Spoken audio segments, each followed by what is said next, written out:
My name is Larry Garrity. In the last 4 years, I'm a proud member of this Loma University Church, where I've been welcomed and blessed by its ministries. Specifically, I've been ministered to as a scholar, historian, and in my experience, this can't be taken for granted. I want to thank the church and its leadership for inviting us to use their facilities for our discussion today. They took a chance, didn't they? Because they didn't know what we were going to say. They gave us no rules. They just trusted what we'd say would be helpful to a clear and more authentic understanding of Ellen White's prophetic ministry. And our intentions as a panel is to honor that trust. Inevitably, we'll probably inadvertently say some things that might possibly be unsettling to some. We apologize in advance. And if we do, please don't criticize the Loma Linda University Church and its pastors. You're, of course, free to criticize any of the panelists. That happens to us all the time. That's how we make our living. Let me just remind you that there is biblical precedent for this give and take. Remember why in Acts 17:11, the Bereans are lauded as examples. The New Testament says, "Now the Bereans were of more noble character than the Thessalonians, for they received the message with great eagerness, but examined the scriptures every day to see if what Paul said was true." So I hope you'll grant us the same privilege as the Bereans. This is what scholars do. We seek truth. We're constantly searching, testing, comparing, looking for more accurate ways to understand our sources. Our intent is to reclaim Ellen White, to acknowledge her gifts to the SDA Church. In fact, we believe that without her, we wouldn't have our church. We wouldn't even have Loma Linda University, which she founded and defended. So thank you, Loma Linda University Church, for your hospitality and willingness to provide SDA scholars a forum to better and more accurately understand the prophetic gift to the Church of Ellen White. And thanks to Adventist Today and Spectrum for helping us get the word out about today's Sabbath seminar so we could have an audience beyond these four walls. Now let me introduce to you Dr. Eric Anderson, Adventist historian and sometime college president, who initiated the process that we're involved in that led to the Pacific Press publication of this book, Reclaiming the Prophet, an honest defense of Ellen White's gift. Eric. I want to begin by reminding you of Sir Christopher Wren's grave in St. Paul's Cathedral. There's a very elegant plaque in Latin that says, "Reader, if you would seek his monument, look around you." Now, I'm going to come back to that. I think it's relevant to what we're doing today. Let me say a little bit about procedure. This is a small enough group that we can have questions. We think that what we say and what we talk about will raise some questions. And the three of the pastors here at Loma Linda are going to be collecting written questions. They are going to take out all the duplication. And I think their goal, I don't know, Elder Roberts, if this is correct, is to find sort of the meanest and toughest questions and then have us try to answer them. Now, last April, this book appeared, Reclaiming the Prophet, an honest defense of Ellen White's gift. Now, I'm not going to talk about the editor of this book. Leaving him out, you have an incredibly distinguished group of people who have done huge amounts of work on Adventist history and especially on Ellen White. Take George Knight. This guy works with legal pads like this and a ballpoint pen. He has written or edited or contributed to, I think at last count, 96 books. That's pretty amazing. He has reshaped the whole field of Adventist history with his own writing and the work of his students. Denny Fortin, one of the other authors of this book, is a former editor of the Ellen White Encyclopedia, former dean of the seminary. Ron Graybill has written, well, I don't know, maybe he could tell us, unnumbered articles on Ellen White and written several crucial books on Ellen White that's transformed our understanding. Gil Valentine, here in the middle, is one of the most, disturbingly industrious people. I mean, he just keeps turning out these books, and we're all jealous of him. Now, these are, and then you add Terry Amott and Jonathan Butler, each of whom claims to be writing a biography of Ellen White. And I think it's safe to say that you have a group of people that cannot be ignored. These people are the authoritative voices on understanding Ellen White. Then throw in some educators, people like Larry, Niels Erik Andreasen, president of Adventist colleges for 26 years. He was going to be here today, but some things got in the way. All of these are significant people. In other words, a group that can't be ignored. Now, if that's all true, and these people said it's time for a new consensus. We need to move on for what we've said in the past. We need to stop rehashing old arguments. And in particular, this group was impressed with the publication, the very late publication of Don McAdams' book, Ellen White and the Historians. Don's work had started 50 years earlier. He did research that was absolutely undeniable. He found Ellen White's rough draft of the Huss chapter in Great Controversy and found where she was getting that information from. Page after page in Ellen White's handwriting, copying from the historian Wiley, James Wiley. And the consensus among all these people who contributed to this book was, okay, that's been settled. Can we move on? Can we recognize that Ellen White has been abused or misused in certain ways? We have given her authority that she shouldn't have been given. We've tried to pretend that she's not a person with a context. They found both extremes, the people who said Ellen White is perfect and inerrant, and the people who said she's a terrible scoundrel, to be wrong. And above all, they said, this group, what we're doing now is not working. And I think that's undeniable too. If you think about the influence of Ellen White, not only in this room, but in our churches and schools, and particularly with younger people, it's safe to say that her influence is diminishing. So we put together this book, seeking a new consensus, and the reactions we got were extremely positive. More about that in a minute. The book was widely promoted, and then the book was suddenly unavailable. If you went to Amazon, it would say out of stock or something like that. If you went to a book and Bible house, you had to bribe somebody to get into the back room. Now, I want to be careful here. I think of the classic Western, The Man Who Shot Liberty Valance. Remember that one? There's a line in that movie that says, when the legend becomes fact, print the legend. Well, there's a legend already flourishing about our book. You might describe it as a kind of Western for Adventist liberals. And at this point, I'm strongly tempted to kind of flesh out the possibilities here, but I hear my wife's voice in my ear saying, Eric, don't.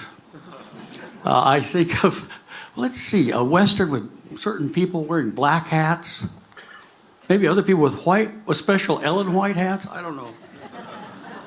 Well, let's forget the legend. Here's what the facts are.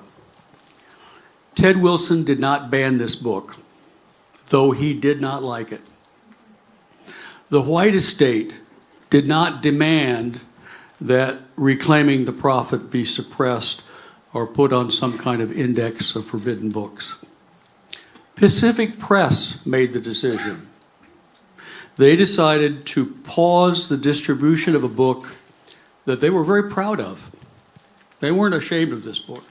But they were saying, well, let's consult the critics. Let's have some conversation. Let's seek to calm this particular storm. Now, as far as I'm concerned, the pause in the publication of our book is temporary. Now, I admit right away that there's some people in Silver Spring who want it to be permanent. We'll see. We'll see about that. And you may have a vote.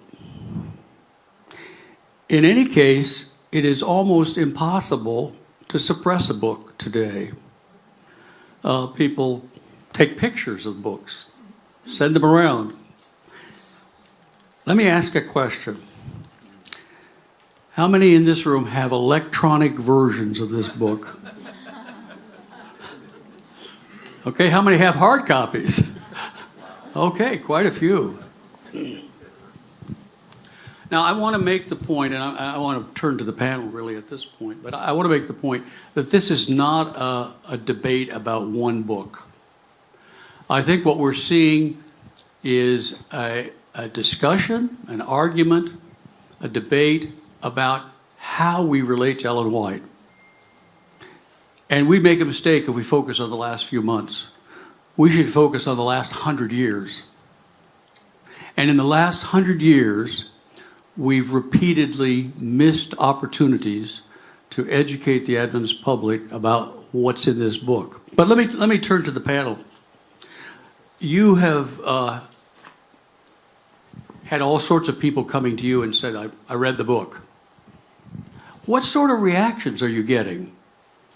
What are people saying about the book as they want to talk to you? Are you getting people who are losing their faith over this book? People who are shocked? I don't know. Where do you stand? What are you? Every single person who's talked to me has been appreciative and felt that it was long overdue. I have a friend who comes from a different perspective who said that we were trying to rehabilitate Ellen White, but because of all the borrowing and all of the lying that she did, what we're trying to do in this book is impossible. So we're getting criticism from the far left and the far right, but not so much from the left. How about the radical middle? You're hearing from them? I haven't heard from anybody specifically in particular who's written to me and said, you got this wrong, Gil, or you missed this out. Yeah.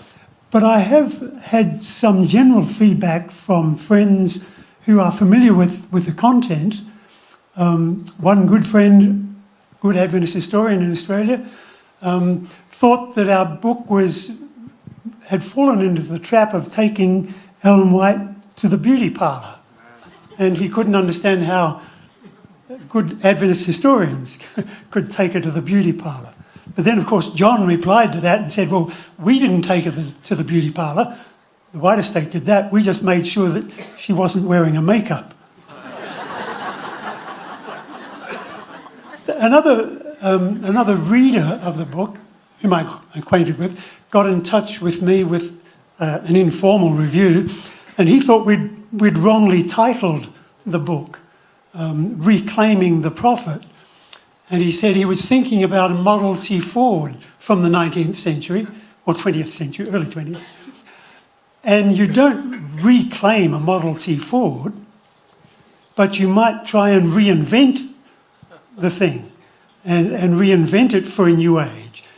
So he had quarrels with the title, and I assured him that actually I thought we were trying to make Ellen White relevant to the contemporary age, and while the wording of the title may not have been saying that. We really were trying to have Ellen White be current, reinventing her for today's world.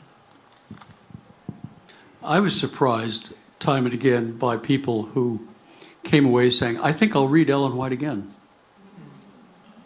Somebody told me about a book club here in Loma Linda, a fairly high-powered book club that read our book, and when they got to the end, somebody said, oh yeah, I think I'll read her again. That's a far more common reaction than, oh, this is hopeless, let's give her up. One of the most interesting reactions I got, on October 19, I was invited to speak to a committee called the Gift of Prophecy Study Committee, which is a committee dominated by the White Estate and the General Conference. And there was a man on the committee who was a hardliner and very strongly objecting to our book. And I had a real battle holding my tongue. And the reason was a week or so before, I'd been in a group of people that included his aunt. And she said, you know, I went through a period where I was an Ellen White extremist. I applied her in the most unreasonable ways. I would go to a pizza party and not eat any pizza, you know, that kind of thing.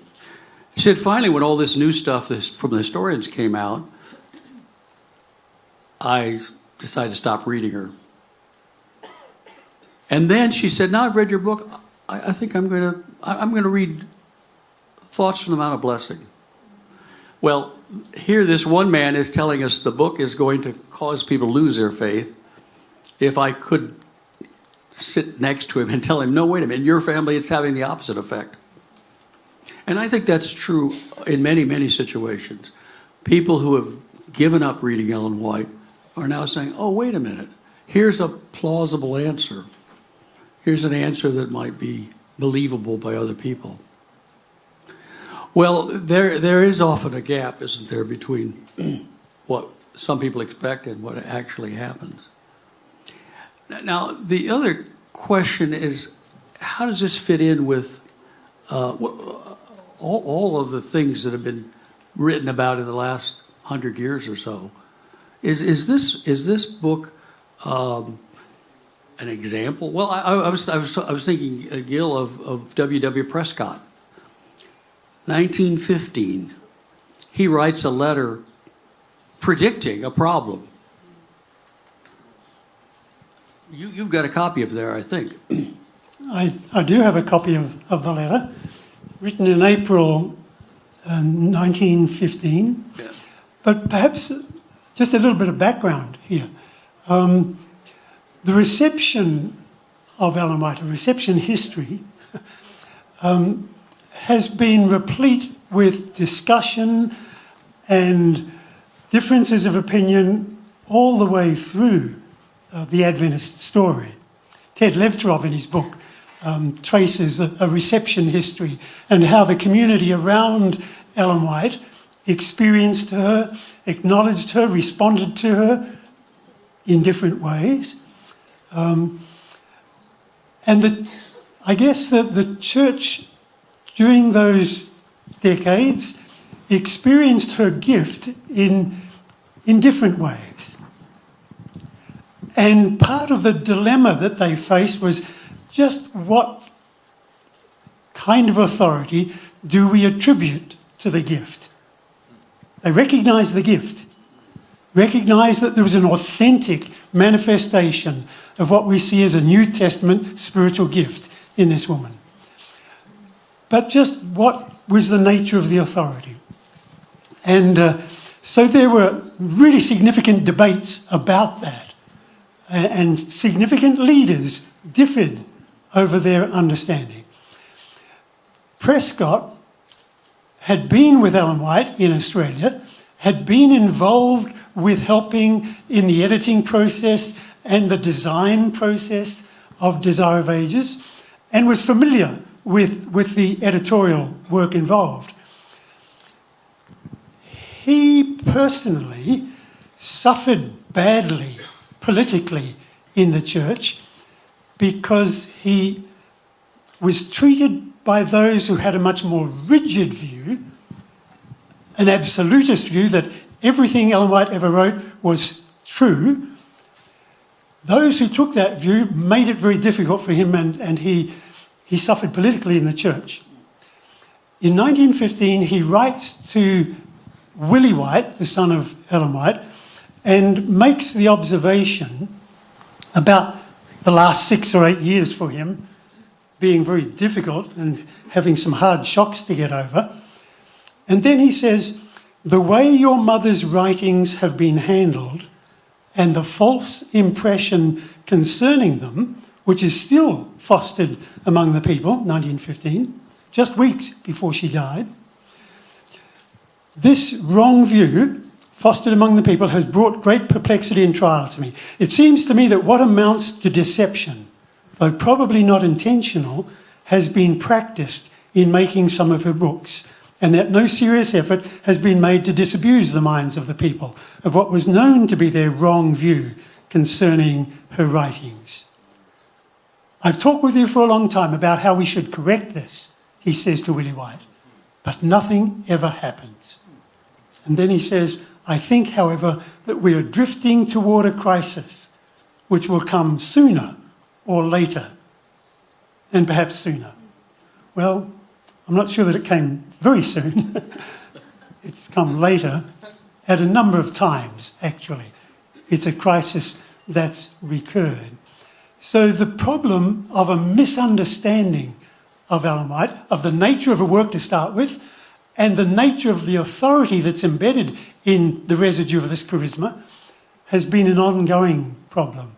And I guess, as I see our book is a response to that heritage of misunderstanding and an attempt to try and portray the real Ellen White in a 360-degree perspective, not just a 180-degree perspective, the good side. Yeah. Now, each of you on this panel has studied Ellen White for many years. I'm wondering, from the experience of contributing to this book and reading what other people are saying, what have you learned? Have you learned something new about Ellen White from what your fellow authors wrote? One thing that struck me as we were going through our chapters and discussing them and working on them was George Knight's narration of how he was taught about Ellen White and how everyone in his generation and other generations before and after were taught about Ellen White. And the extent of that, and then George also pointing out that that's how most missionaries taught people in other parts of the world about Ellen White. So it represents a large segment of the church population. My first exposure to Ellen White was my mother's efforts to follow her counsels. And the first thing that I started to resent about Ellen White is that my mother said I couldn't go to school when I was anxious to go to school, and I couldn't go to school when I was 7 because of what Ellen White said. Now I read in this book and realize that if my mother had had this book, she would have let me go to school at 7 years old.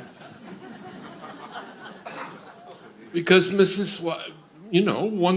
once we had our own schools, Ellen White adapted and changed her counsel and said it was okay. What did you learn, John?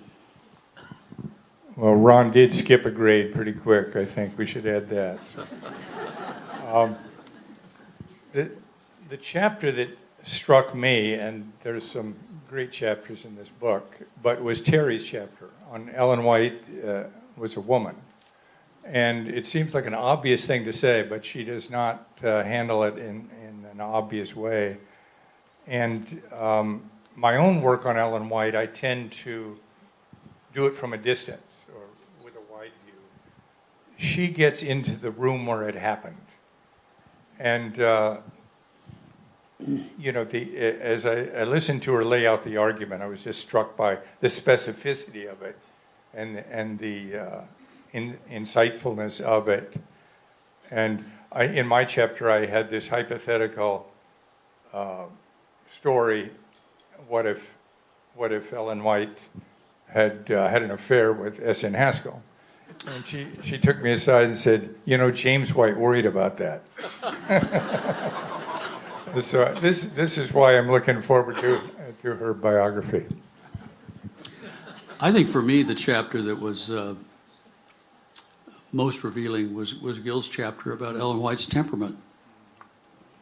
I think many of us have struggled with the issue of Ellen White's temperament, why she would be so harsh, why she would be unrelenting in her criticism.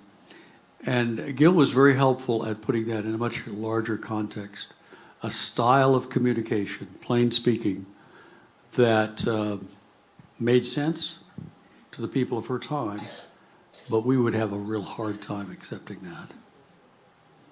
I think I went away feeling better about this lady. I thought it was kind of crabby. One of the things that I learned was that not until 1951 was Ellen White ever put into an article of belief by the church, or we've had various stages of fundamental beliefs through the years, and not until 1951 was she ever mentioned. Now, why is that? Why are we not mentioning her earlier, even though she clearly is very important? Right. I think because these statements were primarily for external use. Yeah, for people okay. who are outside the church. What do Adventists believe? And so at various times we've come up with these statements. But in our age, they've been turned in against us, so to speak. Instead of being for external use, what Adventists believe, it's a list of what, if you don't believe this, you can't work for the church. Yeah.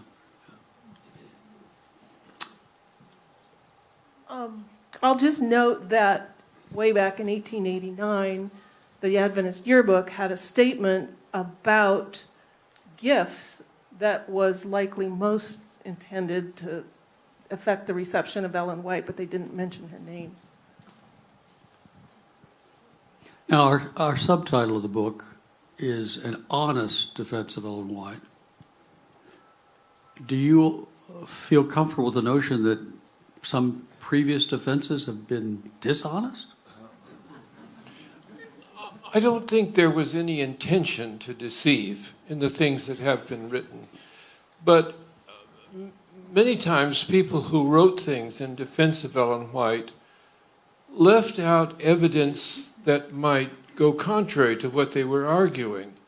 And so they didn't get a full picture of her.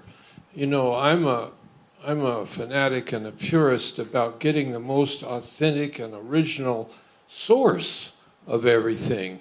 So I would like to see the White Estate scan and place online all of the handwritten material. I've worked on that and learned to transcribe her handwriting. Look at that. Why not?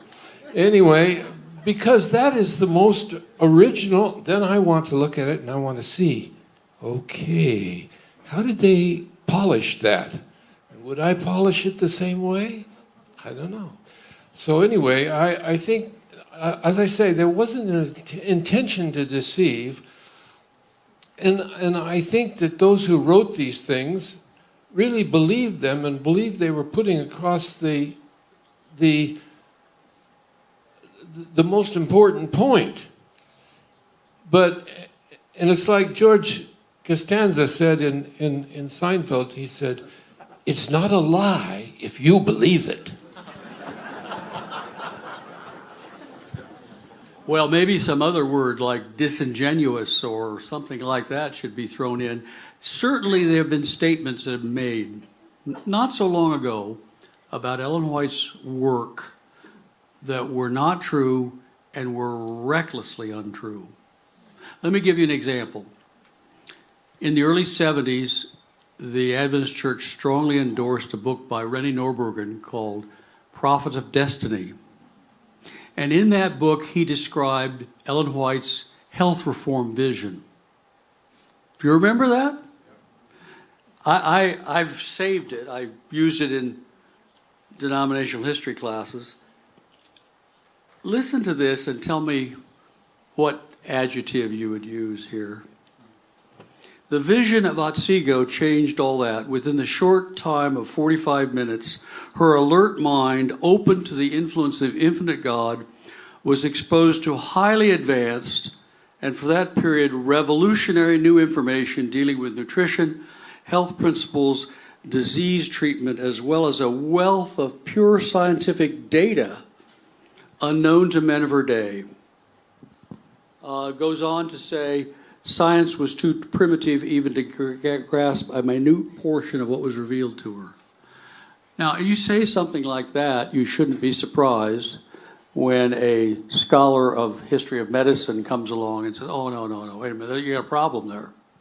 And in fact, if you read the review, the very first question other Adventists asked of Ellen White in 1867, when they published this special, is, wait a minute, what you say sounds like what Dr. Jackson says, what Dr. Troll says. It's part of this health reform tradition. Have you read them? And her emphasis was, no, she hadn't read them. So there's an example of making, I don't know what word we want to call them, but inaccurate claims that are not based upon much serious work. And then someone comes along and says, oh, no, that's not true. Now, maybe numbers went too far in saying everything could be explained by naturalistic methods. But surely there's an example of you make a claim that you shouldn't make. I think there are probably others out there. I think of a wonderful little book that was in my father's library called The Literary Beauty of the Writings of Ellen White. And it had all kinds of wonderful metaphors and clever sentences, perhaps put together by Marion Davis. I don't know. I'm reminded of another example, Eric, where Siegfried Horn is working on the Adventist Bible commentary with F.D. Nicol in 1954. And he's spending more time at the review office working through manuscripts than he is in his office in the seminary. Because it's so difficult, spending night after night, he says, in his diary. And the challenge he was finding was that they were having to match up or harmonise Ellen White's statements on history with the Bible and with history. And he says it was almost impossible to do. But his brethren, F.D. Nicol and the others, wouldn't address the issue. And Horn uses this expression. He says, there was such a nimbus around Ellen White. Do you know what the word nimbus is? It's a halo. Such a halo around Ellen White that they wouldn't dare, he says, to try and correct things. His wording is, the men here do not dare to release her statements that she didn't want to be considered an authority on history. They couldn't bear with the explosions. So while they may not then have been deliberately falsifying things, they were bound, locked into an image of Ellen White, of impeccable Ellen White, of inerrant Ellen White, and they were not brave enough, for pastoral reasons, I guess, to try and correct things. So either way, we learned from Cottrell that nothing could be said in the commentary that disagreed with Ellen White's positions. I shouldn't beat up on Rennie Norbergen because he's an alumnus of La Sierra. But he can't. I was teaching at Union College, and he came there when his book was out. I think the point we're making here is that his book was embraced, and Numbers was vilified. And to put Rennie Nurburgren in context, he had just done a biography of Gene Dixon, right? And he also told us at Union that the best newspaper in the country was the National Enquirer. And so, you know, I don't fault him so much as the people that then endorsed him, but they brought to that whole dichotomy between Nurburgren and Numbers, you know, a pretty skewed, biased kind of perspective. Yeah, yeah. Now, one of the things that's different about our book, I think, from most of the books that have been written about Ellen White, is we have aimed at a general audience.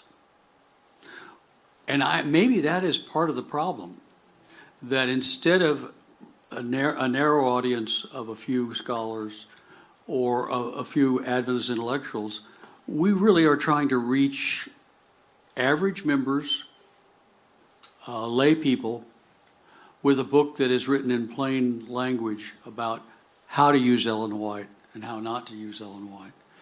That could be part of the problem, that is maybe more threatening or more disturbing to aim at that general audience.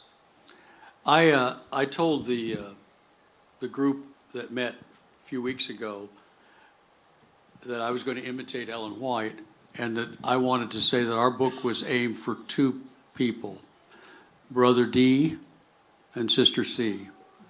And Brother D was an Adventist minister who was very successful, worked well with young people, but he had privately reached the conclusion that Ellen White was derivative and disingenuous and maybe even dishonest, and he didn't read her. And Sister C was somebody who lived a long ways from a lively Adventist church. She would watch Loma Linda on her TV, on her YouTube. She noticed that Randy Roberts would regularly quote Ellen White, but that her own books weren't being read. And I think that's, for me, that's the audience we want to get to, Brother D and Sister C. And they're the people who have stopped reading Ellen White and think it's necessary to do that. And weren't you thinking of two specific individuals? They were two real people, yeah. They weren't generic. No, they weren't deities. generic. No names to be provided, but Are they here right now?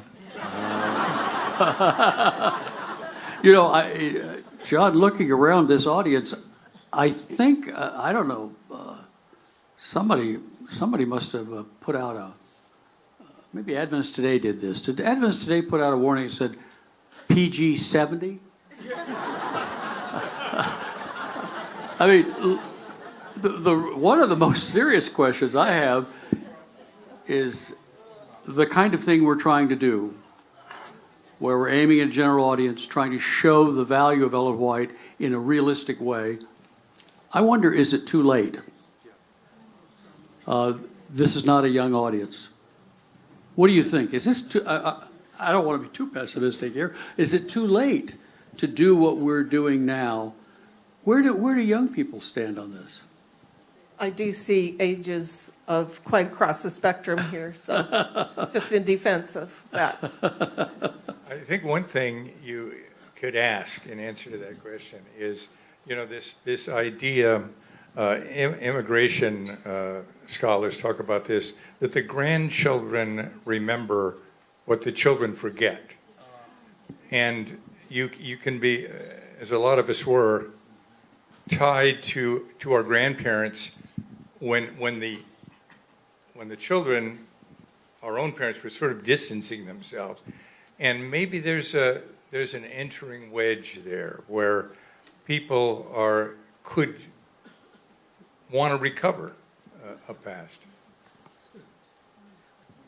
I shouldn't have brought up Granny from the floor. She figures in. Yeah. What kind of reaction? You haven't told me yet, John. What kind of reactions are you getting to your dramatic half chapter on Granny? Yeah, when I look back at the chapter, I say, boy, I did go a long put time on her. I don't know that I could have written that if Granny were still with us.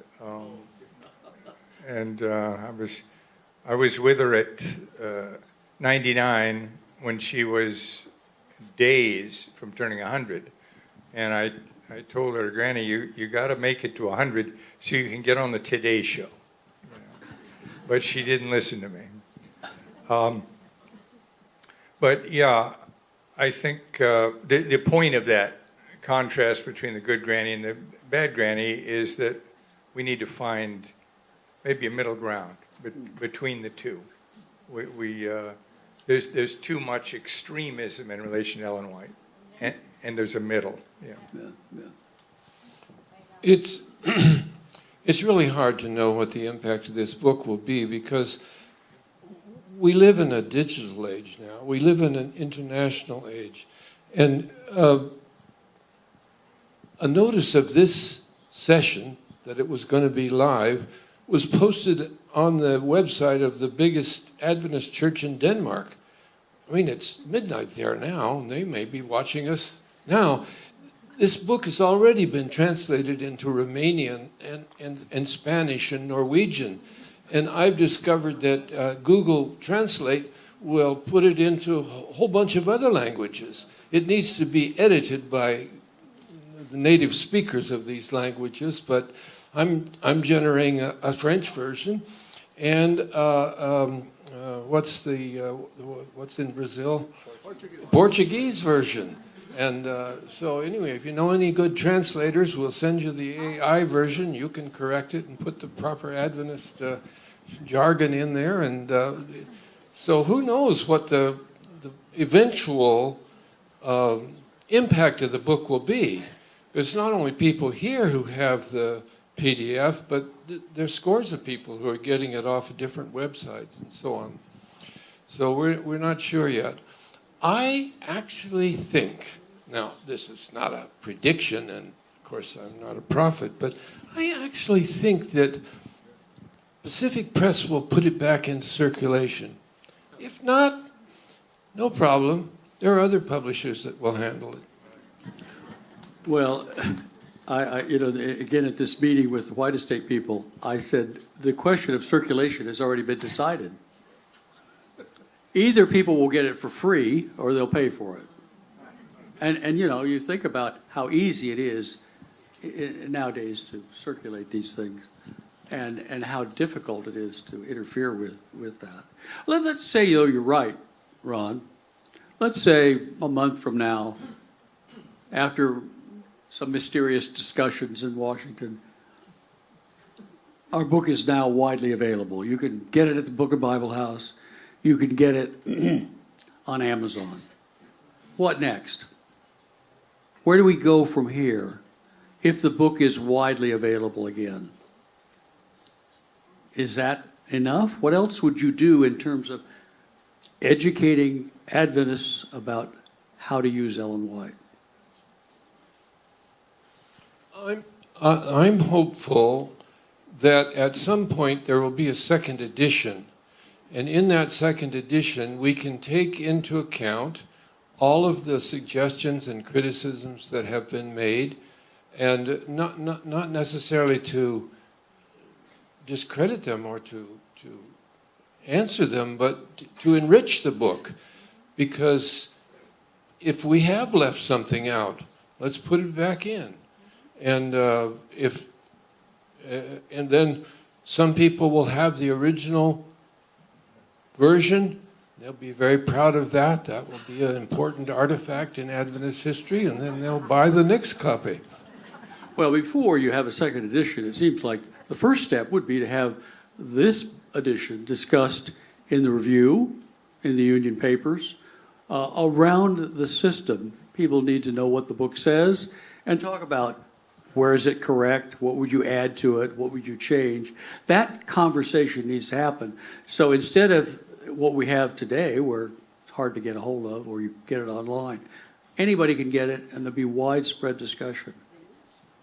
Eric, And you one mentioned- thing- Sorry. one thing that's been said on your October 19 meeting with the gift of prophecy, well, if this had been published by a non-Adventist press and people not so employed or distinguished in the Adventist tradition, we'd be okay with the book. It's the fact that it's coming out from Pacific Press. And what that does, I think, in their minds is place an imprimatur on it. You know, it's endorsed. So they would take it, you know, if... Well, they actually went farther than that. They said, if this were published by a non-Adventist publisher, we would not have responded. So we had to respond because it came out from Pacific Press. And of course, you could think of a number of books on Ellen White that have been ignored. I think of the Oxford book, Ellen Harmon White, which was virtually ignored. They didn't pay much attention to it. It certainly was not an opportunity to have a wide new discussion. You've had a couple of other reactions from people who count, let's say. The vice president of the General Conference reacted. The former president of Southern Adventist University, who's been a vice president of the North American Division. Share what they said. Well, Jonathan, you were the one that sent a copy to Gordon Beats, and his reaction was extremely positive. Yeah, I think it's sort of a metaphor because he first of all said, I love this book, but I'm giving it to my son-in-law. Yes. And the son-in-law lived next door, but he was very eager for the next generation to be reading this book. He dug out a sermon from years before that he had given on Ellen White that kind of interestingly mirrored some of what was said in the book. But so he was on board with what was said in the book, but he wanted his offspring to read it. Yeah, that was similar to the reaction of another person that I met, the editor of the Adventist Encyclopedia. And her reaction was, I really like this book. I want to give it to my daughter. She needs it. I think that reaction is a fairly common one. Well, okay, so the book is out again. It's published, republished again, or you can get it when you need it. We see it discussed in the review and in the union papers. The union papers may be more significant than the review. And then, Ron, we've got it translated into Portuguese and Norwegian and a whole bunch of other things. What would be wrong with having this kind of conversation on every Adventist campus? For example, it would make perfect sense to say George Knight and Denny Fortin are going to have a weekend of discussions about reclaiming the prophet at the SDA Theological Seminary. That'd be natural, wouldn't it? Am I dreaming? Could that happen? It will happen at the colleges before it happens at the seminary, I'll tell you that. You are dreaming. You are dreaming. How about free copies of this book to any Adventist minister who requests it? There are philanthropists out here who would underwrite that, and there are 2,500 copies sitting in a warehouse in Idaho. What about a Sabbath school lesson quarterly devoted to understanding Ellen White? I mean, if we're really serious about correcting the mistakes made over 100 years, wouldn't you want to do all those things?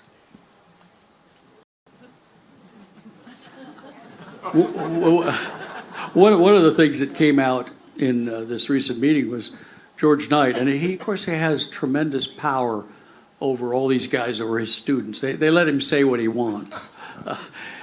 He brought a transcript of a meeting in 1982. And in this meeting, key leaders of the church and the White estate were wrestling with the fact that Ellen White was not inerrant. And they kept saying, we need to do something about this. We need to explain this.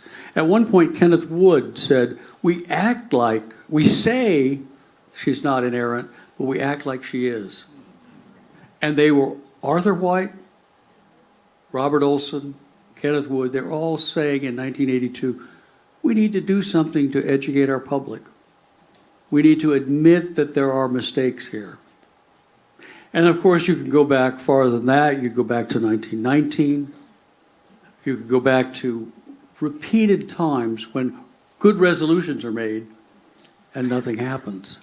What's going to be different this time? Eric, the way you put the question before was, is the book too late? And I wonder if there is, in fact, a larger issue that we are going to have to confront. Bailey Gillespie did his research on how many people were reading Ellen White, generations of young people, and he found that less and less were reading them every time he took his survey, and projecting that within 10 years, no one would be reading amongst the younger generation. Because we've been so defensive. Yeah. So I think there's a kind of an existential problem there. Even for me, reading Ellen White's devotional literature, it's expressed in 19th century language, 19th century language of piety, and it doesn't really resonate with the other things that I'm reading in my study, and I'm reading for devotional thoughts or just reading for information. So there's a disjunction there. And I wonder whether we need somehow... I mean, there have been attempts to try and fresh up the language of Ellen White with a more modern, paraphrased Desire of Ages, which didn't really work. And yet, young people talk of Ellen White with some lightheartedness as Auntie E. What does Auntie E say about this? Or Auntie Ellen? You know, it's not Sister White anymore. And even the teachers who teach studies in Ellen White studies use that language in teaching the class. So I've found out when I went and did some study, or did some inquiries and some interviews. So how do we reclaim the prophet when the way she's written, the way she's expressed herself, is becoming so dated? And I'm wondering whether, in fact, we reclaim her by recapturing the fact that she was a founder, a magnificent contribution, and that she was a real woman with mistakes and eccentricities and insights and brusqueness, and she was a builder and a founder, and we wouldn't exist without her. And I think our young people could be excited by that view of Ellen White, and I hope that's one of the purposes of the book. I think about how I had hoped to introduce some college students to Ellen White 20-ish years ago, maybe a little more. I had a Bible study group in my home, and we had read different books of the Bible and along with it various classics of devotional writing. And I thought it was time to introduce Steps to Christ that had meant so much to me when I first encountered it backpacking in Yosemite when I was 16. And I thought, this will be fun. And so we read it, went through it, and at the end they thought it sounded kind of harsh. And I was going, what? You know, clearly I was showing my age. But I have also noticed that in talking with undergraduates now who maybe didn't grow up reading her books, they are very intrigued by the story of her life. And that is what kind of pulled me into looking at Ellen White in a deeper way. Probably about 25 years ago, I started reading about how she handled the challenges that she faced in her life in trying to answer the prophetic call. And I wrote a little piece about it. It was a little conference paper, but then I sent it to the review, and it was published as a cover story in 2004. And in it, I addressed a preoccupation that many of us have had about our concerns about having a prophet and all the pain people have experienced because of that. But then I asked the question, what is harder, having a prophet or being a prophet? While it is demanding and almost unbearable to be a prophet, the prophetic call is nearly irresistible. In some ways, having a prophet is more complicated than being a prophet. How do ordinary people respond to the prophets who appear in their midst? For millennia, they simply murdered them. In more recent times, it has been more civilized to contain them, like a genie in a bottle, to be let out when it is necessary or convenient. Sometimes it has been easier just to explain them away. Prophets are odd. They are not normal. Their spiritual faculties are enlarged beyond our capacity to comprehend. If we are to understand and appreciate prophets, however, we must consider them on their own terms. As individuals blessed with spiritual discernment, at least a touch of mysticism, and a powerful prayer life, their writing and their speaking flow from these charismatic gifts. That brings us to Ellen Harmon White. Sometimes Ellen White has been a genie in a bottle. Increasingly, she has been explained away as a fussy, quirky woman who claimed to be more than she was. Too seldom has she been examined as a deeply gifted woman, conventionally powerless in a man's world, unconventionally powerful in the realm of spiritual authority. And I found that students are intrigued to look at her that way, to begin with who she was, And you then go to what she you got some really interesting reactions to that statement. I won't name names, but you had one person who I would consider to be one of the most hostile critics of Ellen White, and another person who was one of the most faithful defenders of Ellen White, and they both read that and praised it. You must be onto something. Now, as we continue this conversation, I know the pastors have been collecting these difficult questions. Elder Roberts, do you have some questions for us? No, I have pads of paper to get questions. So does Pastor Miguel. Okay. So does a couple of others. So if you have questions, we'll get this to you. Maybe this would be a good time to mention the note that was passed to me by somebody who was mentored by Jack Provencha, who once said, the greatest tragedy in Adventism was the deifying of Ellen White. That's how he felt. The greatest tragedy. The greatest The tragedy deifying, in okay. Adventism was the deifying of Ellen White. Yeah. We've tended to idealize her and then sanitize her and then canonize her. And none of those should have happened. And always have men interpreting her. Well, and I think at the end of that process, we're not sure what's left. You know, it's not very plausible, I think. But, Another interesting thing about deification is glamorization. If you go to Google Images and put in the name Ellen G. White, you'll see some of the most Miss America type pictures of her, in full color, Her nose is straightened out and her complexion is perfect and she just looks so glamorous. So I don't know, I have a picture of Ellen White that my son drew when he was like 8 years old, and it may reflect more about what he was getting from me than anything about her, but I have a whole collection of graphic images of Ellen White, which is very interesting. two words that have been particularly challenging as we've gone through this whole process would be devotional and inspiring. Devotional is one that I'm still a little mystified by. It would seem to me that when a writer talks about how do we experience God, what is the way that we are serious about discipleship? How do we live in a time of crisis? Those are terribly important things to say. And yet there is a suspicion that when we talk about that we are deliberately downgrading Ellen White. We're saying that's all there is to her. She's merely devotional. I don't understand that. And I had a student write to me the other day talking about Denny Fortano's essay on Ellen White as a devotional writer, and he was very suspicious of it. Why is he saying that? This is disingenuous. This is downgrading Ellen White.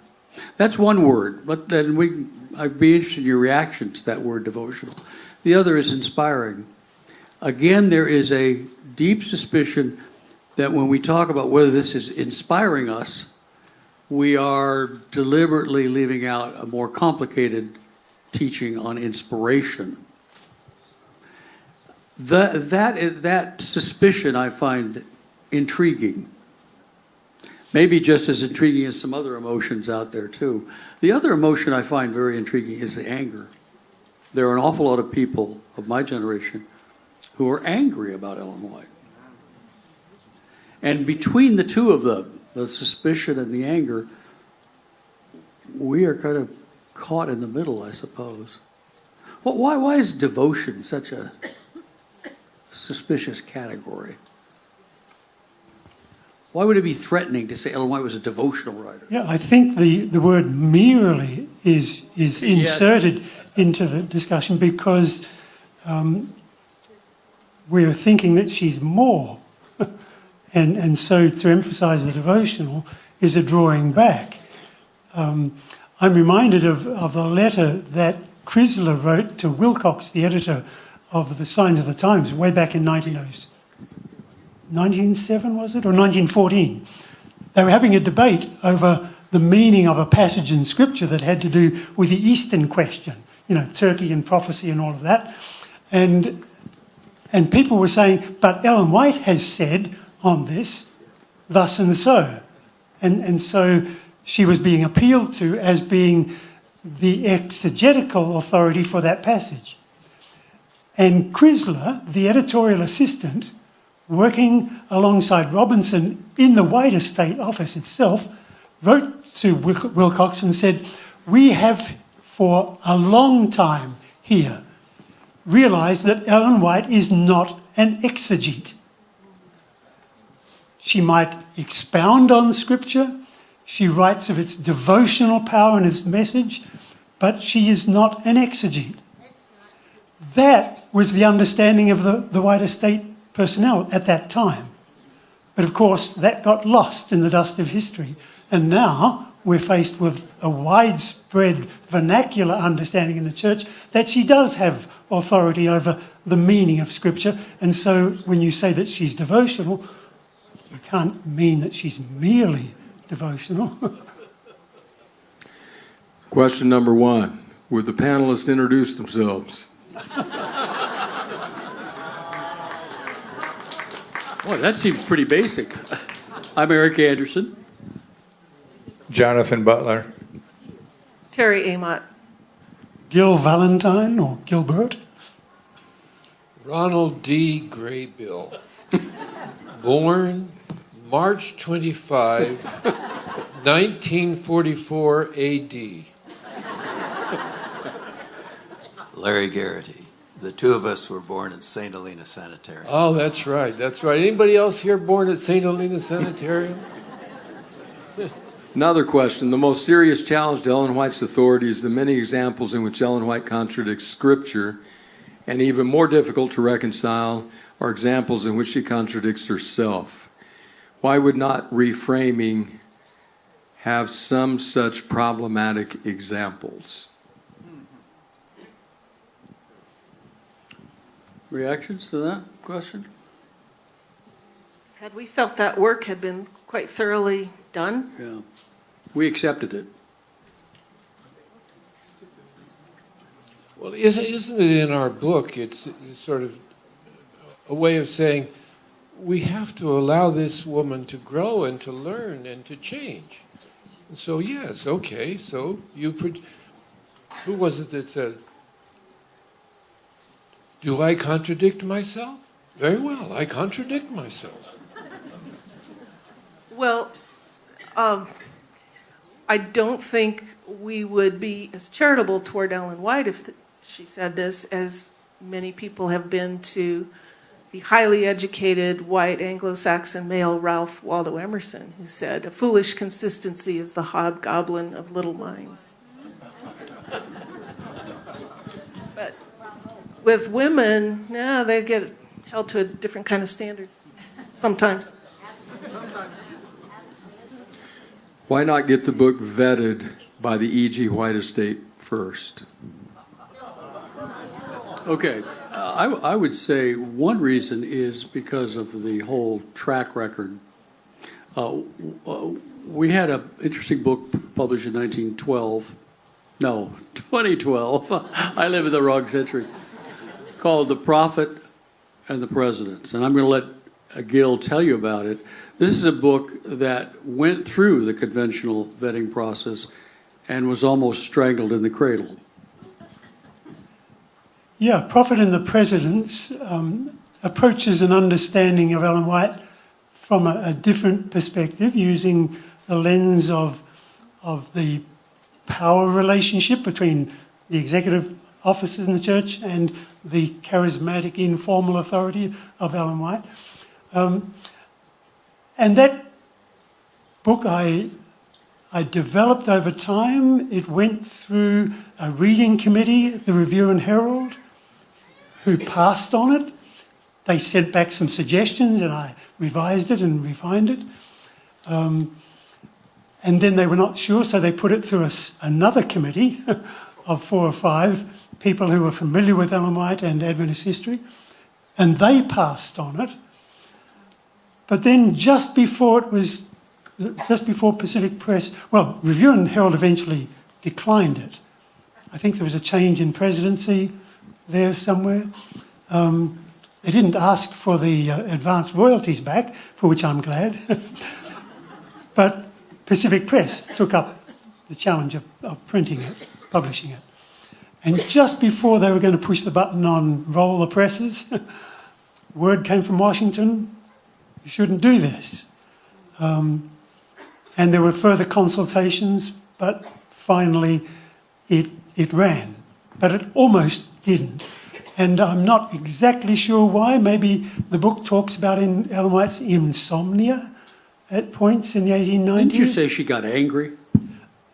Yeah, the book attempted to say that she got angry on occasion and it had to be revised so that she became indignant and maybe very indignant, but you couldn't say angry. So there's a sensitivity about preserving that nimbus around Ellen White, that halo. And I guess we're constrained by that. But that was a book that did manage to get through. Now, in the biographies in the Adventist Pioneer series, are those all vetted by the White estate? No. They're vetted by committees, by the editor, a couple of editors, right, and a reading committee.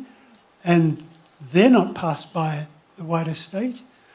And yet the discussion of Ellen White in relationship to those pioneers is very frank and very open, and the facts speak for themselves.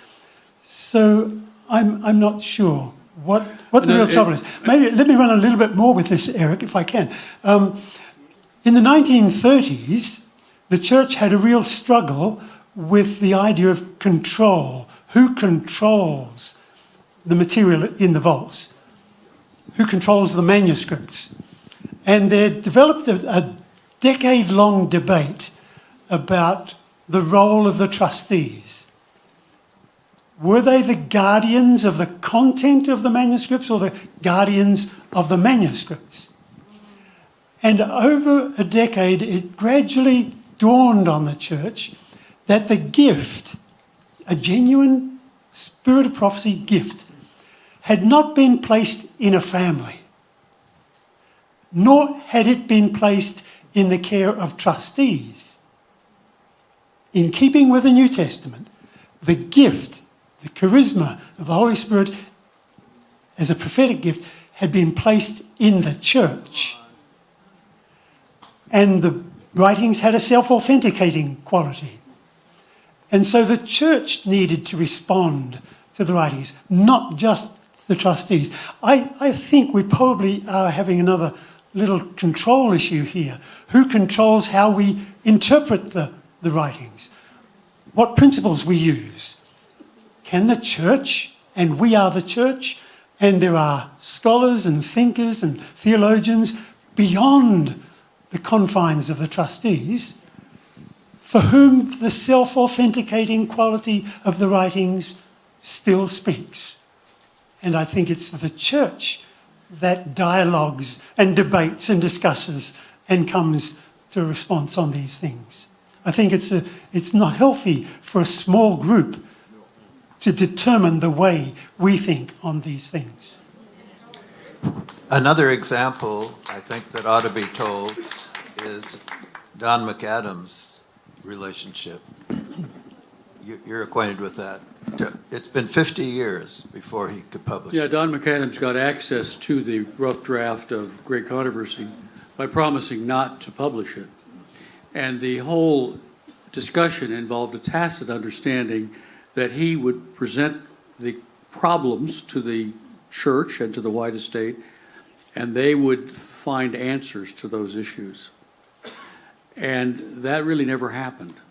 It never happened that the leadership said, okay, now we know something about the composition of Great Controversy that we need to communicate with you, and that affects how we read it. So Don's book finally came out. He published that essay recently, but it wasn't a particularly good example of a quick conversation where you work through a problem and share it. It was just delayed. It was put on the back burner. It wasn't acted upon. And it's very difficult to look at any of these things without getting a sense of frustration at how slow our movement is. So I want to suggest that you all take these questions and decide what to do with them, because we're never going to make them all the way through. But I'm going to hit some others here. It seems you mostly invalidate the pain of the people she hurt, and the trail of tears of Adventists who suffered under condemnation and judgment reading her writings and her actions. What would you say to that?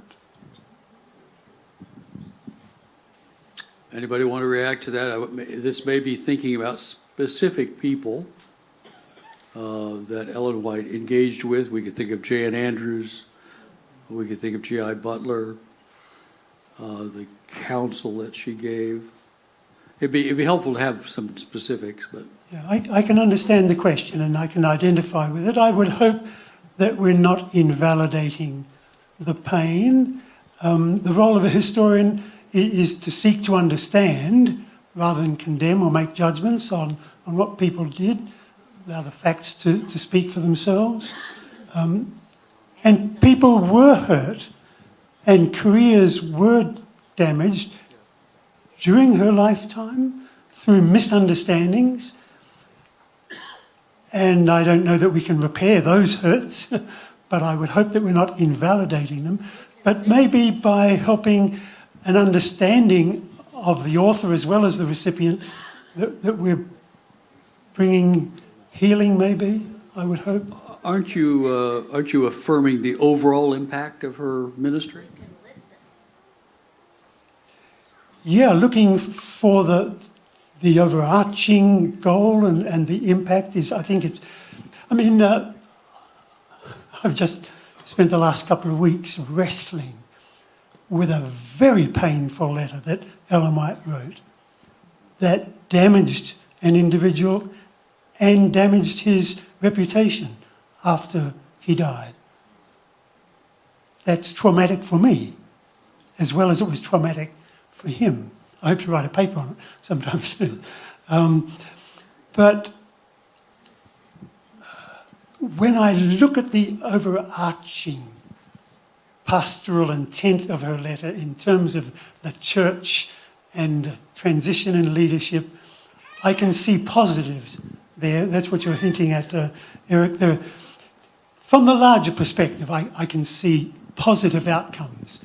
But oh dear, it hurt along the way.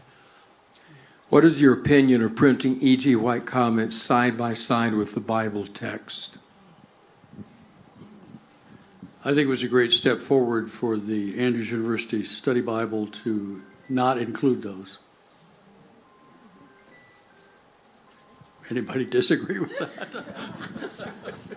I think a scriptural index of Ellen White's writings is a good way to go to look for those things when you want to see what she said about a given. It certainly confuses the distinct role between Ellen White and Scripture, and that's a danger. I could say I know of a young man who was the son of an Adventist pastor courting a young woman who was from a different faith tradition and was interested in learning more about Adventism and what the role of Ellen White was. And he said to her, well, you need to know Adventists never put her on a par with Scripture. She's seen as, being valuable as insights, but not on a par with Scripture. So he took her to his church next Sabbath, and the Scripture reading that day was from Ellen White. Graybill's comment about widespread distribution of Reclaiming the Prophet presupposes widespread appreciation. Please address the affective level at which different believers assess Ellen White. I'm not sure how to interpret that question. I guess the Whites, just because a lot of people are interested in looking at it doesn't mean they all like it or are going to like it. It's controversial, and people are attracted to controversial things. And I want to get my hands on that book so I can savage it. I don't know what will happen, but there'll be a lot of discussion. And I do hope that, Eric, that you'll get all these questions that we don't have time to answer today, get them all typed up, and we'll all have them to use when we do our second edition. You sure it's not the third edition? Is the Ellen White you have studied the Ellen White she proclaimed to be, or the Ellen White her admirers created? Well, I'm not sure, but I do know this. I wrote a dissertation, and I got removed from the White estate because of this dissertation. But when my mother, who had been such a believer in Ellen White, when she read my dissertation, she gave my dissertation the greatest praise that anyone ever gave. She said, "I feel now like Ellen White could have been my friend."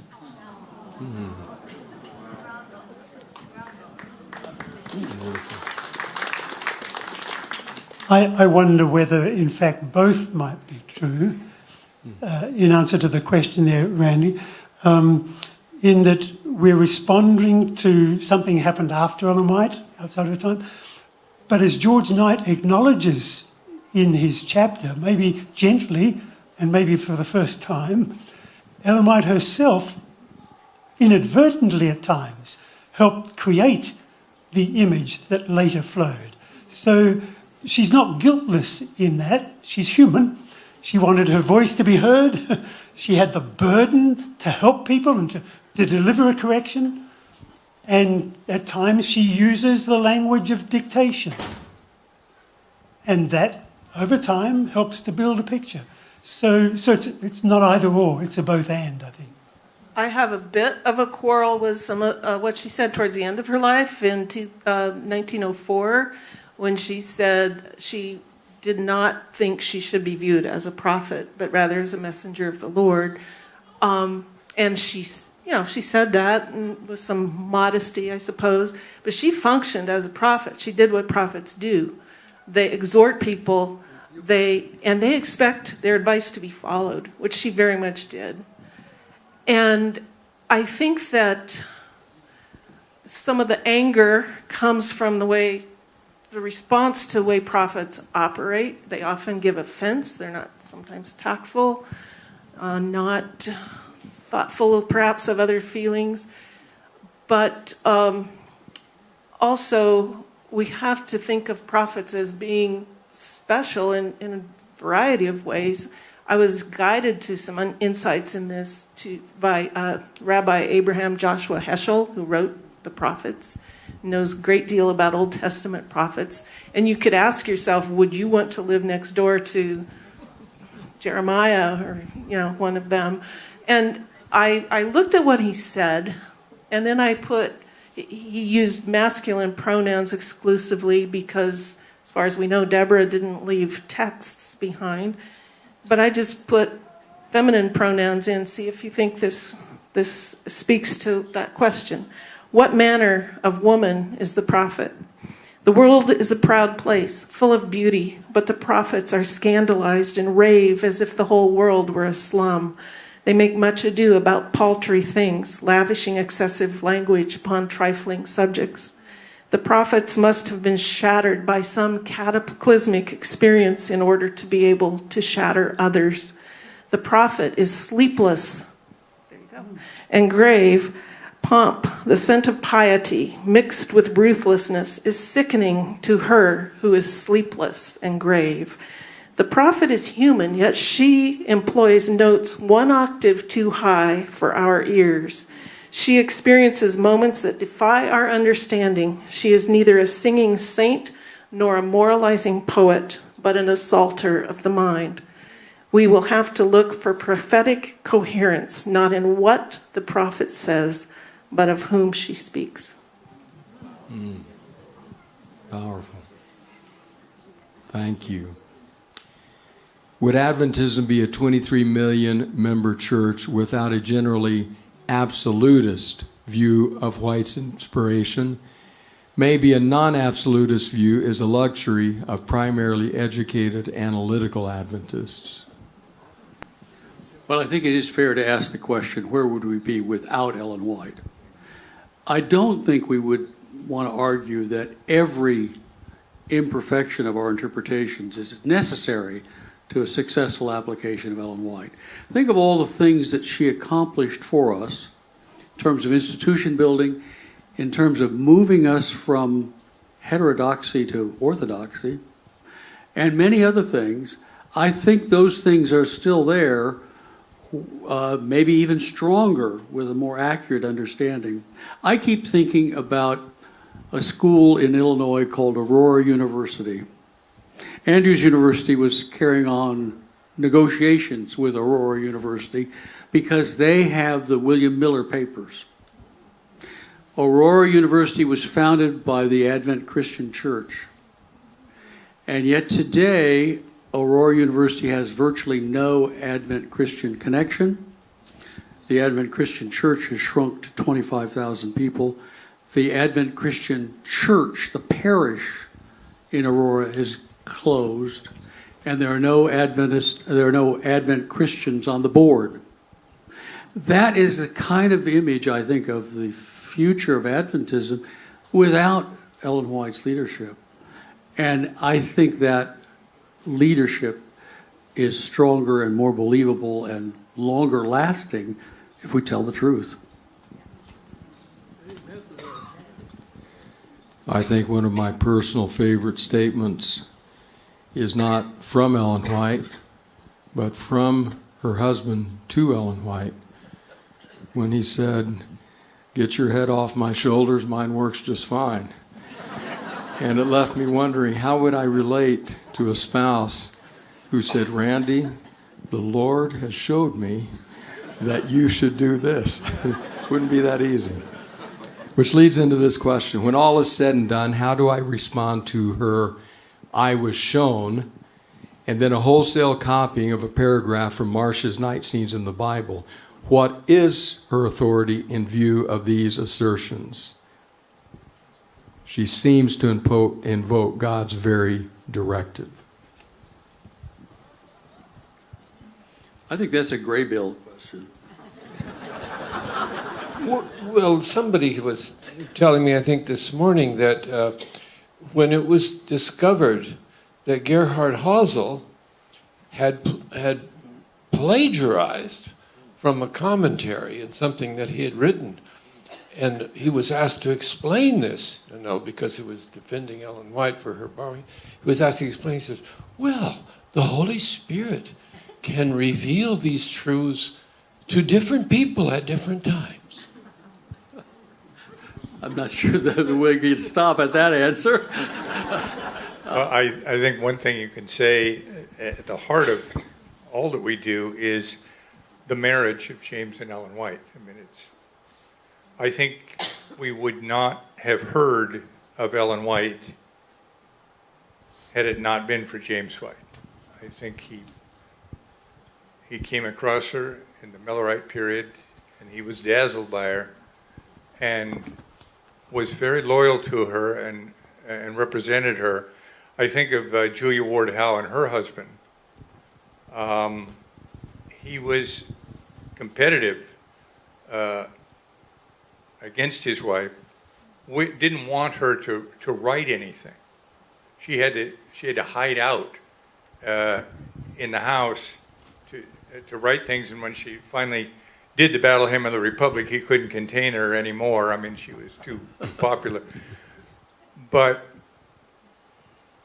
while James, in a sense, made Ellen White early on, he needed to die for her to blossom in the late stages of her life. So we owe him for his life, and we owe him for his death in relation to Ellen White. And I'm glad we have both. I'm glad we had the Ellen Harmon that came out of Millerism, and I'm glad we had the Ellen White who came out of 1888, and the devotional books, conflict series, all that. But nobody's answering this "I was shown" question. The I was shown statements pose a real challenge phenomenologically. We know that Ellen White had visionary experiences.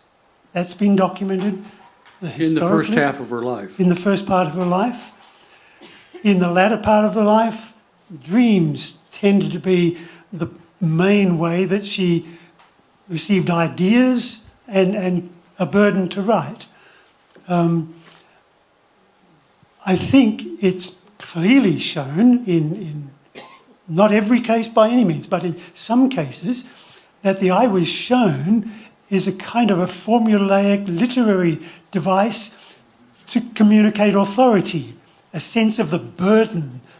And the burden was real, a burden that she wanted to share. She had to get this message to this person before next week, kind of thing. The last letter to John Andrews exists in two forms. The first has one, I was shown, and that referred to something she became aware of with regard to child discipline about 20 years ago. The second version of the letter has three I was showns, all of which relate to insights into his temperament or reflection on a decision made 20 years ago that could not now be undone. But the I was shown kind of gives a prophetic authority. I'm not sure that it's meant to be taken literally in every circumstance. But that might be heresy, I don't know. I'm wearing a tie today so that my heresy is not too objectionable. Well, I'm thinking of the testimony or letter to Uriah Smith, where he said, I'm in 1882, Yes. where he's saying, I'm not going to read this in public as she's asked me to, which would have humiliated him, because it's just a letter. There's no vision on the basis of it. So it's not a testimony, it's a letter. I do think we have to take into account the patriarchal world in which Ellen White lived, and men were in charge. Ellen White would not have had a seat at the table. She would not have been listened to had she not had a vision. She needed that claim. I'm not saying that it was invalid, but she would not have been at the Sabbath conferences discussing doctrine that she said she couldn't really understand without the visions. That's how she was heard. She didn't show up in a room and say, well, I was reading a book last night, and I really was persuaded by the author. I was impressed. Here's what he said. They didn't want her in the room for that reason. They wanted her in the room because she had some special connection to God. And there may be times when she did get it from a book or did get it from another church member, and it didn't come directly as a vision, but I think to dismiss her and say, well, we're not going to listen to her unless there's a vision there, I think that's the patriarchalism coming in. That's the chauvinism. Let the woman speak. Listen to her. And that was the resolution to the 82 letter that Uriah Smith had difficulty with. He couldn't see it as a testimony because there was no vision behind it. But the community around him said, no, we think there's more to this letter than just a letter. This is a testimony, and they insisted that it be read in that way. Another part of the data. To take a turn in a more pragmatic direction, is Pacific Press in violation of its contractual obligations to the authors? If so, does it mean church political influence tops legal obligations? Well, it's probably too soon to say anything like that. I think the leadership of Pacific Press is working hard to get this book out again. As I said, they're proud of it. They think it's a good book. So I suppose, in theory, a year from now, if nothing happens, you could make that argument. I don't find the leaders of Pacific Press sort of standing on ceremony and saying, we're going to hang on, we're not going to publish the book, and we're going to hang on to the copyright. We would retain the copyright if in that case they haven't gone ahead and published it. So the book would come out in some form. But I'm still, maybe I'm naive here, I still am optimistic that after these mysterious meetings in Washington, the book will come out again. One of you said Ellen White was more of a homiletician and not an exegete. What does this mean? Well, I think in Paul McGraw's chapter, he makes the point that to understand Ellen White, we need to think of her as a preacher. We need to look at the way she uses sources, the way she interprets the Bible, and she's not doing it as a theologian, she's doing it as a preacher. That's one of these insights that almost sounds obvious, and yet as you look at his examples, it does seem to be true. Her use of the Bible, even in places like Acts of the Apostles or Patriarchs and Prophets, is primarily that of a preacher, a homilist. Okay. The book seems to imply that we can reclaim Ellen White.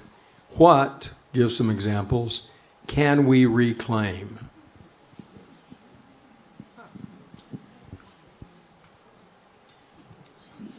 It seems to me that in the educational setting, we have the opportunity, if not the obligation, to present her to our students in ways that we've come to learn about her and the value she's been to the church and the history of our denomination.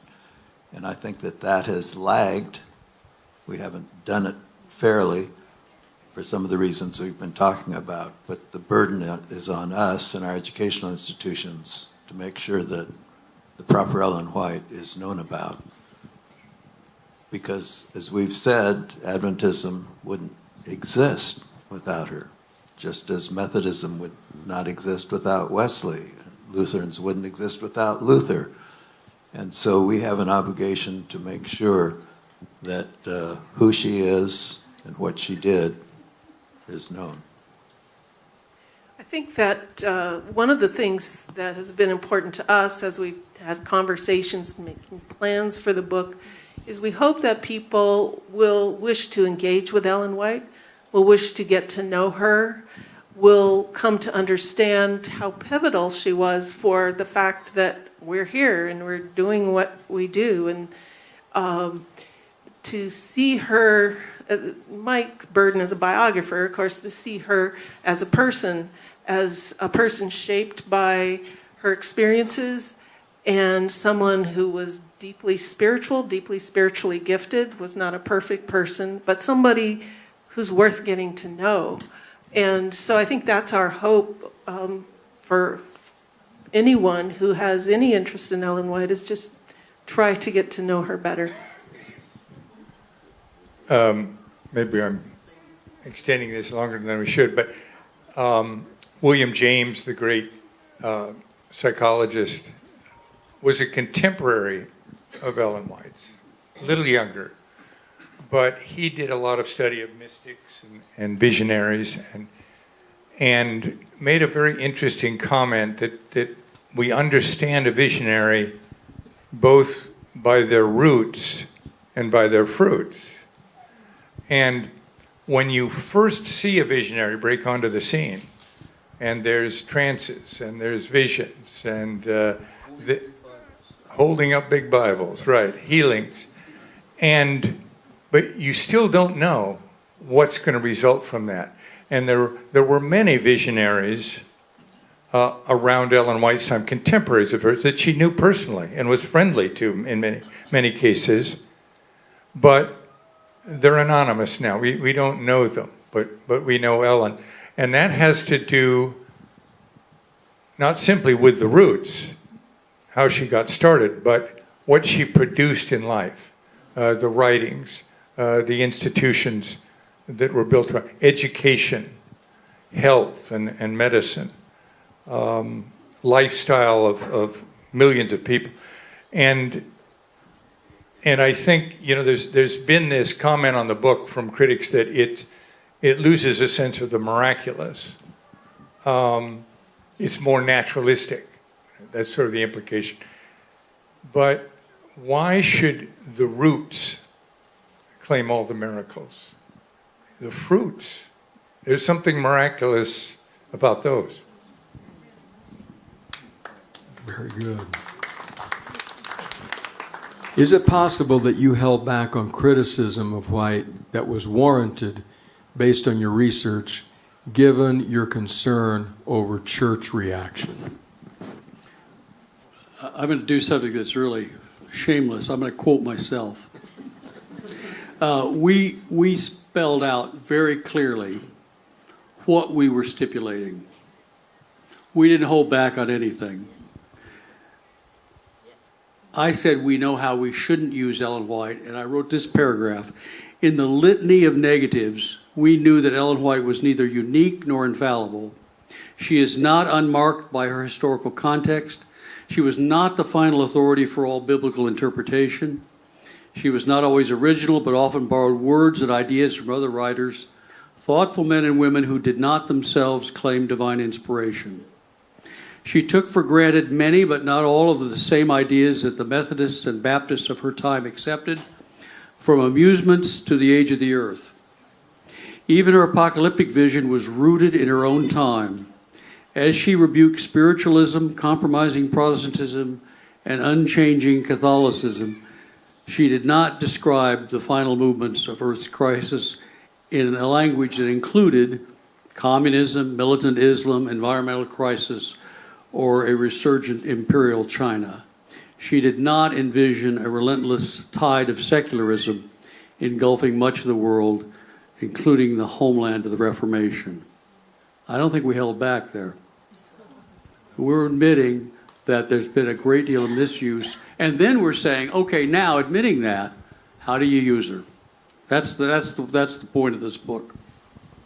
Well, at the 1919 Bible Conference, many of the Bible teachers were saying to Daniels and these others who were saying such frank things, well, this is all very good, but when we go back in our classrooms and in our pulpits and so on, we can't say these things because of the reaction we get. Now, we have to remember that most of us who wrote chapters in this book, we were already retired. We were not under any threat of losing our income by what we wrote.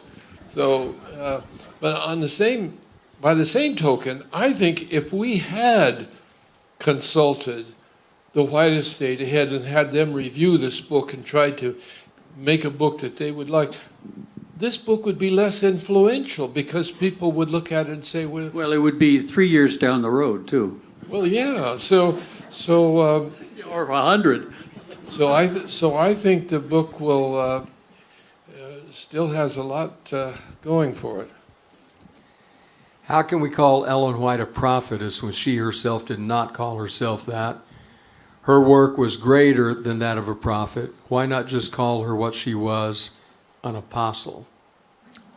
One thing I could say and answer that question, and Terry's already kind of talked about that when she defines what a messenger of the Lord is versus a prophet, she's really making some higher claims for herself than a prophet, if you read it with care. I think prophet had a pejorative quality to it. There was Joseph Smith out there, or Madame Blavatsky, and she didn't want to be identified with some of the sort of perversions that had been involved in prophecy or the abuses to the prophetic calling. So it really shouldn't be said that this defines, that she was not a prophet. But she's doing this in a special sense, which I think does not lessen her authority. I think she could also be seen as someone who had gifts that a prophet has of exhortation and also apostolic gifts. This may tread in similar water, but was she inspired? If so, was she inspired with the same type of inspiration that the biblical authors received? Well, the biblical authors, there were many different biblical authors and writing in many different kinds of genres, and so on. So there are similarities and differences. I'm not sure how to answer that question. I think she was fairly self-deprecating in relation to Scripture. She insisted that she was inspired, but she didn't want to eclipse Scripture. She was pretty careful about that. But in my chapter, I talk about the testimonies and how sort of elevated they were for Seventh-day Adventists, and how she felt that this was the core of her mission. When she sent you a testimony, this was from God. Where when she was dealing with the conflict series, the devotional writing, the history, the biblical lives, and so on, she didn't make the same claims that she had for the testimonies. And you could fault information in Great Controversy. You should ask for footnotes that hadn't been there. And she said, okay, go ahead with that. Not maybe immediately, but she did say, go ahead with that. She was less, less protective, in a sense, of the devotional writings of the conflict series than she was of the inspired writings of the testimonies. Ironically now, it's hard to find a Seventh-day Adventist who reads the testimonies, when for her, that was the canon within the canon. That was the material that mattered the most. The key thing about testimonies is time, place, and circumstance. And you can't read them without being aware of those when it comes to application. Inspired is a biblical term, and the community around Ellen White recognised inspiration in her. They recognised that special quality about her.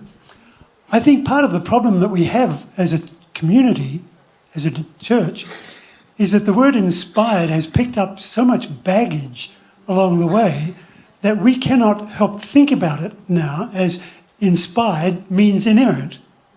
It's the natural nuance of the word that we can't divorce. So I'm inclined not to use the word inspired. I would like to use the word, another New Testament word, that she has a charisma. She is gifted in a unique way.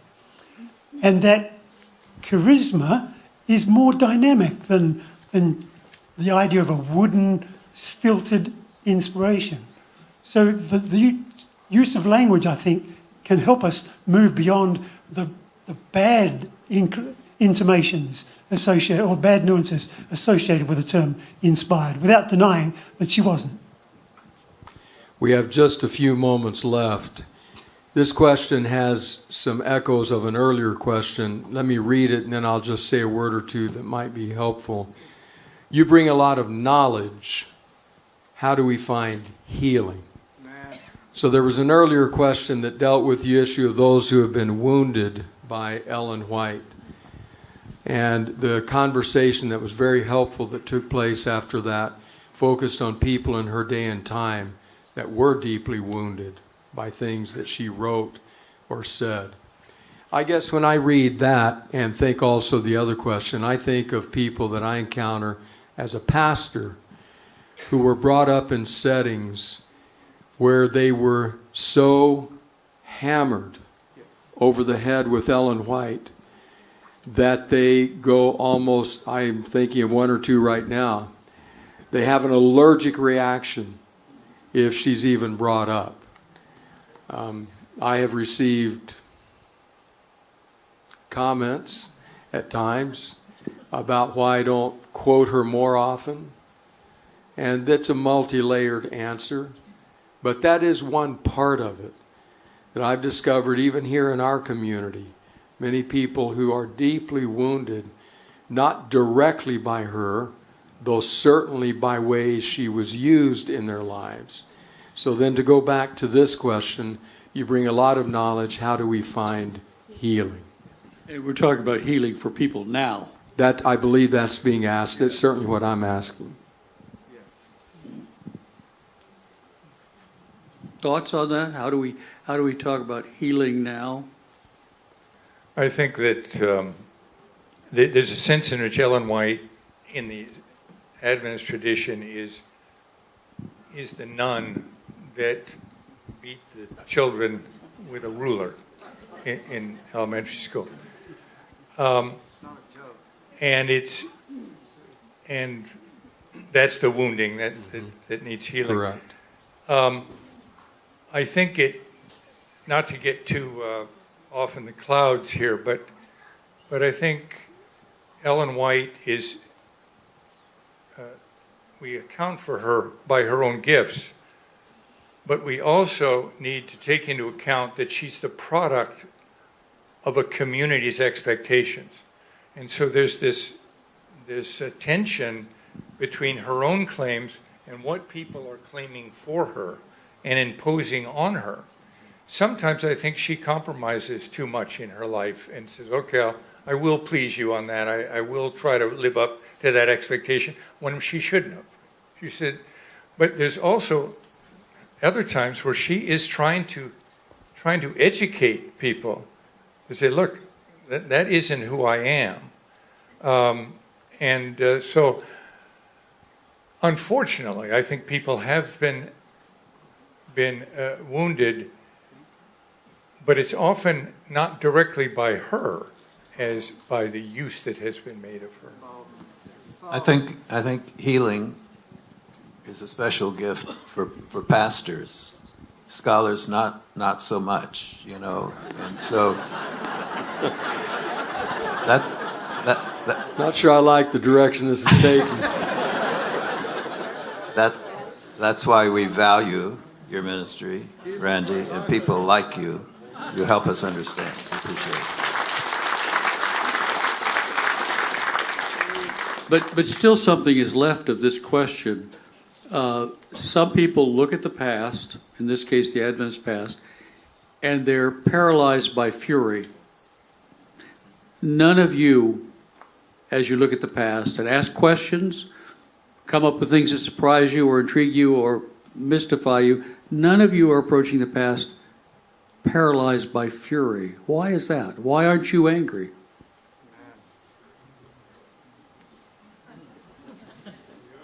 I don't feel like I was abused with the way Ellen White was wielded around me, but some people have been. And when you've experienced abuse and trauma, it's a very, very difficult and complicated process to unwind that. Just a little example. Edson White, her son, experienced deep trauma as a very young child, including the separation from his mother and the serious illnesses he had and various other things. And Ellen White would get frustrated with Edson sometimes, and she would tell him, here, teenager with no impulse control, you should just try harder, which wasn't really very helpful. But she did understand on a deep level and did acknowledge at least some of the reasons why he was the way he was. And she persisted. In that case, he eventually returned to the fold. But the story of Edson might be something that you might be interested in if you have felt some of those issues. I wonder, Randy, whether forgiveness somehow plays a role in this healing. Mm-hmm. Ellen White complained of James that he could not forgive his own children or those who worked with him, and he perceived them having wronged him. And she lamented that he couldn't forgive. And at times I wonder whether Ellen herself could not forgive, but kept remembering long ago hurts herself. And so perhaps one of the ways we find healing in all of this is learning how to forgive ourselves, and perhaps to forgive Ellen, who with the best of intentions and a sense of God's calling in a distinctive way hurt people, sometimes intentionally, sometimes unintentionally. And maybe learning to forgive each other in the community is a way to healing. Amen. Dr. Anderson, I'll leave you all to wind it up, but just let me say, as one of the pastors here on the team, we are greatly appreciative to each one of you for the work you did in writing the book, and now for the time you've shared with us here. Thank you so much.